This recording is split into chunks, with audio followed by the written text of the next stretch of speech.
नमस्कार दोस्तों, स्वागत है आपका आपके अपने YouTube channel RBSC online classes में। अपन बात कर रहे थे इंपॉर्टेंट क्वेश्चन की एक महत्वपूर्ण सीरीज, जिसके अंदर अपन साइंस के जो चैप्टर वाइज महत्वपूर्ण पर्सन है उसको डिस्कस कर रहे हैं, साथ में उनका सॉल्यूशन भी समझते हुए जा रहे हैं, यानी उनके उत्तर भी समझते जा रहे हैं, ताकि एग्जाम में आने वाले पर्सन को अपन आसानी से सॉल्व कर पाए।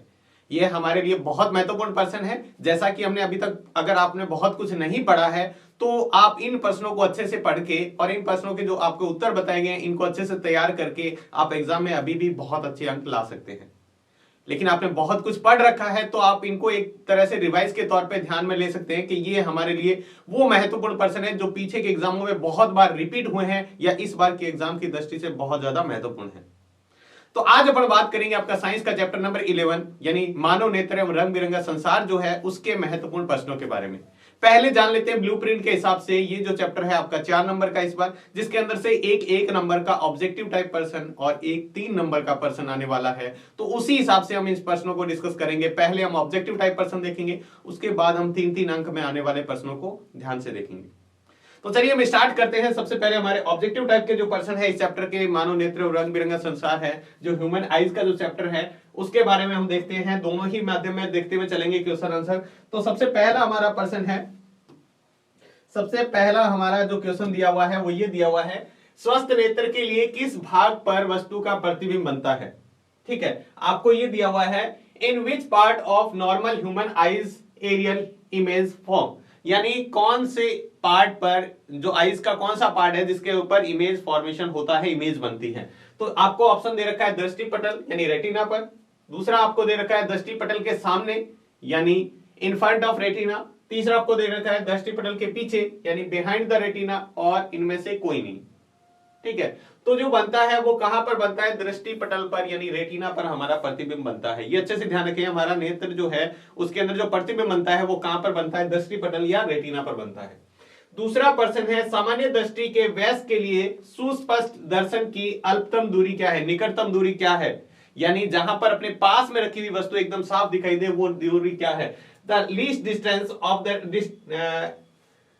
Distant vision of for the young adult with normal vision is about, यानी वो लीस्ट डिस्टेंस जहां पर हमें कोई भी इमेज है वो बिल्कुल क्लियर शो हो, क्लियर दिखाई दे, वो डिस्टेंस क्या है उसको हम देखते हैं। तो पहला ऑप्शन है 25 मीटर, 2.5 सेंटीमीटर, 25 सेंटीमीटर या फिर 2.5 मीटर। तो हमारा सही ऑप्शन है 25 सेंटीमीटर। 25 सेंटीमीटर डिस्टेंस पर हमें वस्तु बिल्कुल साफ दिखाई देती है।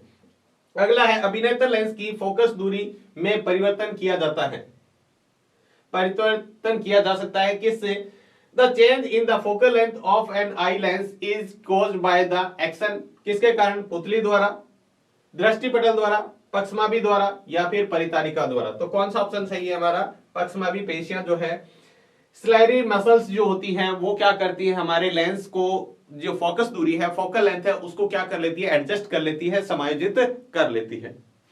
नेक्स्ट हमारा पर्सन है, अगला ऑब्जेक्टिव टाइप हमारा पर्सन है पहला, एक नेत्र की क्षैतिज दृष्टि क्षेत्र लगभग कितना होता है, the horizontal field of view of an eyes is approximately, कितनी होती है। एक ही अगर आंख है हमारी, एक आंख बंद कर दें तो हमें कितना व्यू दिखाई देगा, कितने एंगल पर व्यू दिखाई देगा। जैसे मैं ये सामने देख रहा हूं, अगर मैं एक आंख बंद कर देता हूं यहां से अटक, तो फिर मुझे कितना व्यू यहां से, कितने डिग्री कोण पर यहां से इस तरह से एरिया दिखाई देगा। ठीक है, तो एक आंख से 90 जो डिग्री, 150 डिग्री, 180 डिग्री या 360 डिग्री, तो एक आंख से जो दिखाई देता है वो 150 डिग्री। दोनों आंखों से कितना दिखाई देता है, दोनों आंखें अगर आपकी खुली है तो 180 डिग्री आपको दिखाई देगा। ये भी पर्सन बनता है। दोनों आंखों से कितने डिग्री का कोण बनता है, दोनों आंखों से हॉरिजॉन्टल यानी जो क्षैतिज दूरी है वो 180 डिग्री का बनता है। दोनों से कितना बनता है, दोनों से बनता है 180, और एक से कितना बनता है 150। 90 नहीं करना है, 150 डिग्री तक आप देख पाएंगे। अगला पर्सन, निकट दृष्टि दोष के निवारण के लिए प्रयुक्त लेंस कौन सा है, the lens use for the correction of the myopia, myopia में कौन सा लेंस का यूज किया जाता है उसके करेक्शन के लिए। सबसे पहला है बेलनाकार लेंस यानी सिलेंड्रिकल लेंस, दूसरा है उत्तल लेंस यानी कॉन्वेक्स लेंस, तीसरा है द्विफॉक्सी लेंस यानी बाइफोकल लेंस, और चौथा है अवतल लेंस यानी कॉनकेव लेंस। तो निकट दृष्टि दोष यानी आपकी निकट की दृष्टि तो सही है, दूर की दृष्टि खराब है, तो इसके लिए हम अवतल लेंस का प्रयोग करते हैं। कौन से का, कॉनकेव लेंस का हम यूज करते हैं। अगला है दूर दृष्टि दोष के लिए कौन सा लेंस, यही है, यहां पर मायोपिया दिया हुआ है तो यहां पर क्या दिया हुआ है,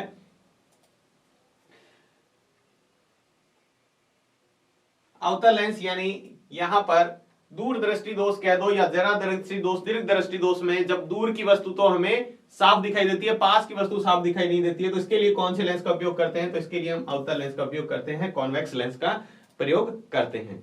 नेक्स्ट हमारा है आकाश के नीले रंग का कारण क्या है? हमें आकाश जो नीला दिखाई देता है उसका कारण क्या है? The reason for the blue colour of sky is, sky का ब्लू कलर दिखाई देने का क्या कारण है? इसका कॉज क्या है? परिकीर्णन स्कैटरिंग या विक्षेपण यानी डिस्पर्शन या फिर अपवर्तन रिफ्लेक्शन या फिर परावर्तन रिफ्लेक्शन, ये रिफ्रैक्शन या रिफ्लेक्शन।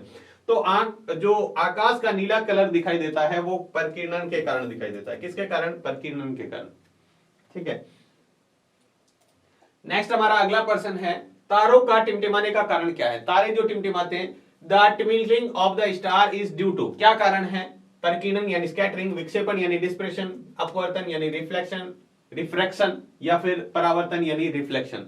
तो तारों का टिमटिमाना वायुमंडलीय अपवर्तन के कारण होता है, रिफ्रैक्शन के कारण होता है, इन्वायरमेंट रिफ्रैक्शन के कारण, एटमॉस्फेरिक रिफ्रैक्शन के कारण।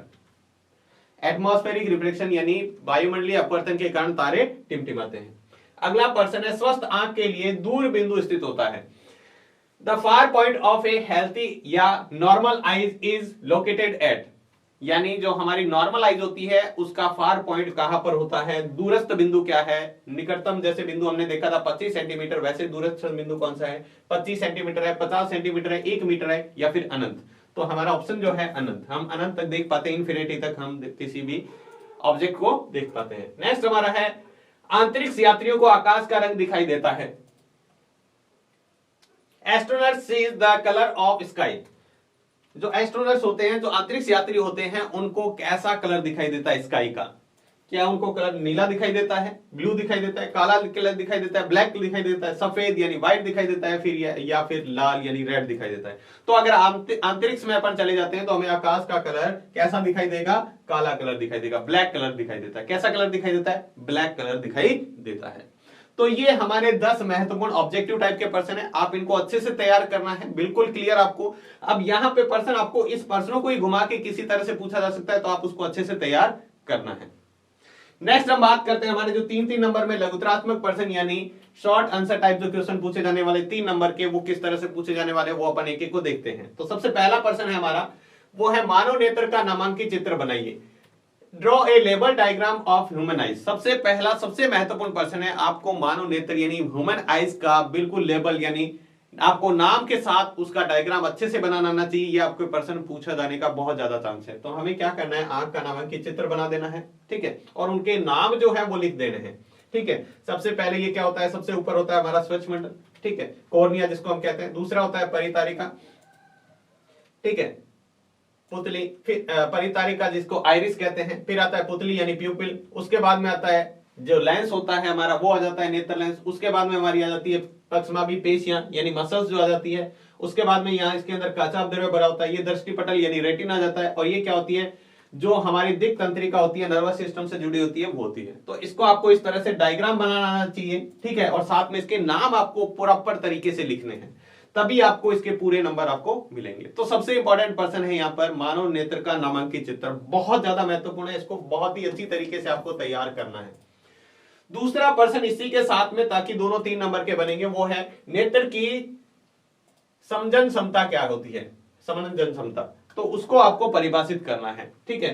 The definition of accommodative power of the lens I, sorry, वो क्या होती है? तो देखिएगा आंख की समझन क्षमता क्या होती है, नेत्र लेंस की वह क्षमता, जो हमारे जो लेंस होता है उसकी वह क्षमता जिसके कारण वह अपनी फोकस दूरी को क्या कर लेता है, समायोजित कर लेता है, समझन क्षमता कहलाती है। यानी क्या होता है, देखिएगा, यानी हमारा नेत्र लेंस है, जैसे हम पास की वस्तु दिखाई दे रहे हैं तो उस समय लेंस उस अकॉर्डिंग अपने आप अपने को एडजस्ट कर लेगा, और दूर की वस्तु दिखाई दे रहे हैं तो अपने आप लेंस उस अकॉर्डिंग अपने आप को फोकस दूरी को समायोजित कर लेता है। अगर फोकस दूरी ज्यादा करनी है या कम करनी है, उसी को ही हम क्या कहते हैं, जो नेत्र लेंस की फोकस दूरी को समायोजित करना ही कहलाता है आंख की समझन क्षमता, ठीक है। इसको भी आप बहुत अच्छी तरीके से तैयार रखिएगा, बहुत बार ये एग्जाम में पूछा जाता है आपके, तो इसको भी आपको अच्छे से तैयार करना है।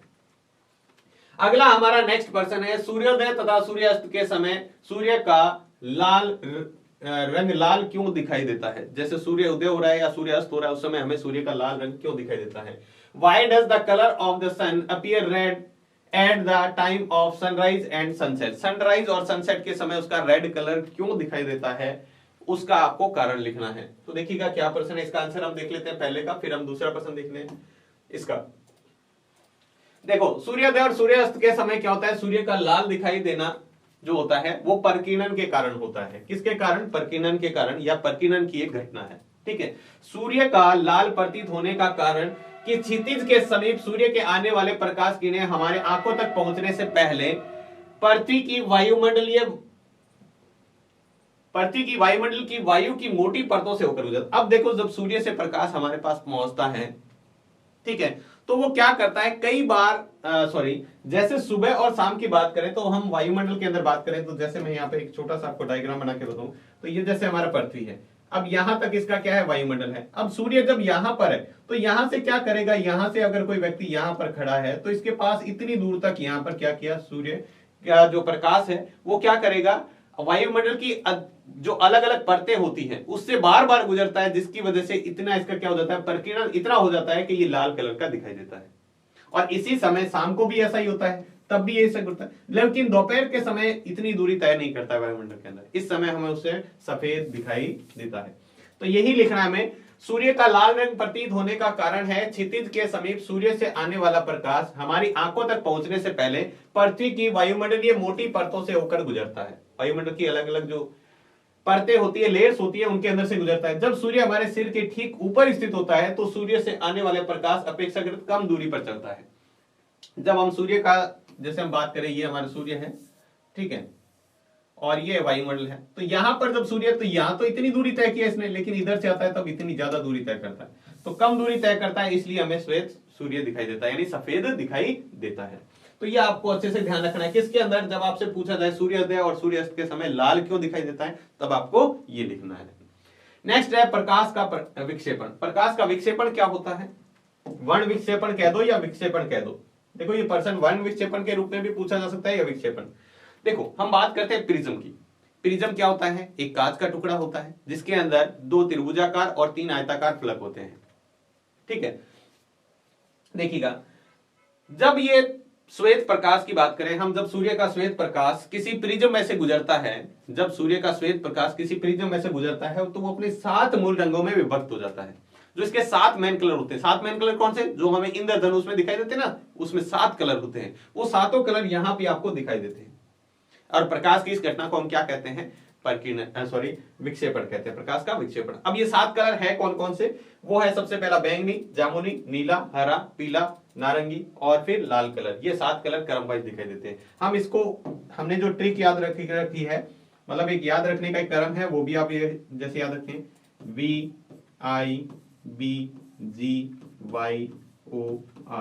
विबग्योर जिसको हम बोलते हैं, विबग्योर से भी याद रख सकते हैं। सबसे पहले आता है वॉयलेट, फिर आता है इंडिगो, फिर आता है ब्लू, ग्रीन, येलो, ऑरेंज और सबसे लास्ट में रेड। तो ये हमें क्रम वाइज इसको याद रखना है, ठीक है। इन 7 रंगों को एक पर्दे पर प्राप्त करना, जैसे हमने यहां पर एक पर्दा लगा रखा है और इस पर्दे पर ये 7 कलर हमें दिखाई दे रहे हैं, तो इस पर्दे पर प्राप्त करना इसको स्पेक्ट्रम कहलाता है। क्या कहलाता है, स्पेक्ट्रम। आपसे 1 नंबर में प्रश्न यहां पर भी पूछा जा सकता है, प्रिज्म द्वारा श्वेत प्रकाश को 7 रंगों में विभक्त करना, किसी पर्दे पर प्राप्त करना क्या कहलाता है, 7 रंगों को अवयव में विभक्त करना स्पेक्ट्रम कहलाता है। क्या कहलाता है, स्पेक्ट्रम। तो ये हमें ध्यान रखना है। विक्षेपण क्या होता है, जब श्वेत प्रकाश किसी प्रिज्म में से गुजरता है तो अपने 7 मूल रंगों में विभक्त हो जाता है। 7 मूल रंग कौन से, जो विबग्योर से हम याद रखते हैं, वो 7 कलर है, ठीक है। इन 7 रंगों को पर्दे पर प्राप्त करना स्पेक्ट्रम कहलाता है। बस हमें ये याद रखना है। इसके अंदर दोनों ही आंसर है। हमारा दूसरा प्रश्न जो था हमारा क्या है, श्वेत प्रकाश के विक्षेपण को यानी डिस्पर्शन क्या होता है उसको एक्सप्लेन करना था, तो हमने ये कर दिया। नेक्स्ट हमारा प्रश्न है, निम्न दृष्टि दोषों को कारण व निवारण लिखिए। Right the causes and remedies of the following vision defect. निवारण का मतलब यहां पर इनको करेक्शन क्या किस तरह से किया जा सकता है, सही कैसे किया जा सकता है, उनको कौन कौन सा लिखना है। सबसे पहला है निकट दृष्टि दोष, जिसको मायोपिया कहते हैं। फिर आता है दीर्घ दृष्टि दोष, ठीक है। और तीसरा आता है हमारा जरा दृष्टि दोष, फार साइटनेस। तो ये तीनों हमें अच्छे से ध्यान में रखने हैं। तो सबसे पहला हम बात करते हैं निकट दृष्टि दोष।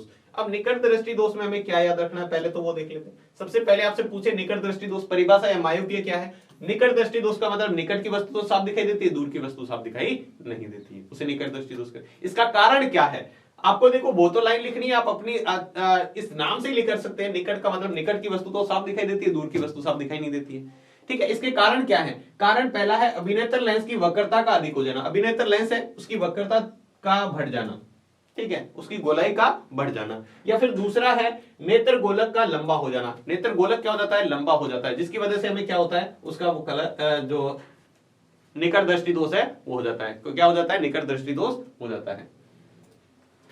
इसका उपचार क्या है, इसका उपचार है अवतल लेंस या फिर अभिसारी लेंस का उपयोग करके हम इसको कर सकते हैं। अब आप इसका डायग्राम बनाना चाहे तो यहाँ पर डायग्राम भी बना सकते हैं। डायग्राम देखो मैं एक बना देता हूं, यहाँ पे किस तरह से बनता है इसका डायग्राम।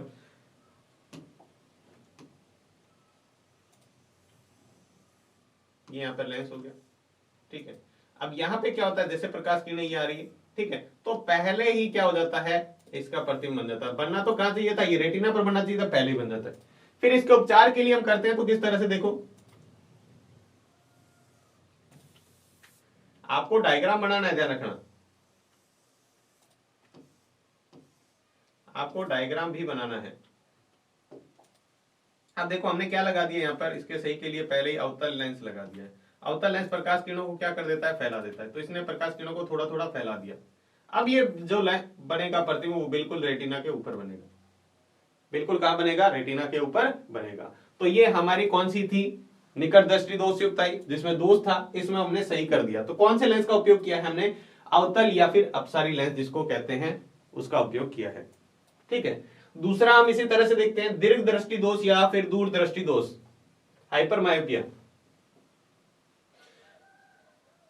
ठीक है, इसमें क्या होता है, देखिएगा दीर्घ दृष्टि दोष में क्या होता है, अब दूर की वस्तु तो हमें साफ दिखाई देगी, पास की वस्तु साफ नहीं दिखाई देगी। ठीक है, उसे दीर्घ दृष्टि दोष। ये क्या हो जाता है, अब यहां पर फोकस दूरी का अधिक हो जाना, यहां पर फोकस दूरी क्या हो जाती है, बढ़ जाती है। ठीक है, और दूसरा क्या है, नेत्र गोलक का छोटा हो जाना, जो नेत्र गोलक है उसका छोटा हो जाना, यहां पर लंबा हो जाता है, यहां पर क्या हो जाता है, छोटा हो जाता है। अब इसके उपचार के लिए अब कौन सा लेंस का उपयोग करेंगे, उत्तल लेंस या फिर हम बात करें अभिसारी लेंस, उत्तल लेंस या अभिसारी लेंस। बस इसी तरह से यहां पर ये होता है, यहां पर देखो इसमें कैसे बनेगा प्रतिबिंब, देखो यहां पर जो प्रतिबिंब बनता है वो लेंस के पीछे बनता है, ठीक है, बाहर बनता है, इसीलिए इसको दूरदृष्टि यानी इससे लेंस से दूर बनता है, और यहां लेंस के पास में बनता है। इसके उपचार के लिए हम क्या करेंगे,